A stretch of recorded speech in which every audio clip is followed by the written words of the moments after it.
Konrad ke sangma National President kaseng sain perthai National People's Party ulang ba KMLA ke parti hak jala Manipur kelai kendu Myntri rangba N Biren Singh bani keren ban kershani ke sarkar balam khmat ke Bharatiya Janata Party BJP hak te jala habakli laki MLA ke NPP kini arung kenun Myntri jang sarkar Manipur Konrad bodai Myntri rangba ke jala Meghalaya ulang ba shong hak rai N Biren Singh namar ka jinglai kershan ke dai namar ke dai perlok bai trailang sarkar NDA bai dan langru hak North East Democratic Alliance. So basically, our MLAs had met the Honorable Chief Minister of Manipur,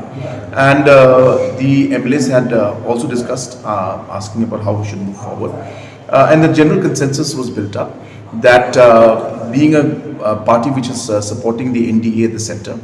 and also being part of the NEDA, it will be in the right spirit to support the government that is there, and therefore, based on that, discussions were held with the Chief Minister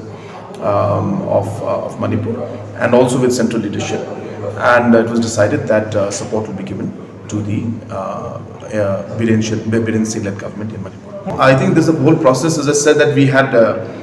when we contest elections, we contest on our terms, and once we move forward in coalition or in government formation, then it's a different story.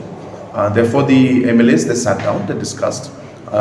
We had central leadership from central office of the party, and they went and they discussed with the MLAs, and after that was done, the very next day the letter of support was given. So therefore it's a process that has to be followed, and as a party, so that process had to be followed.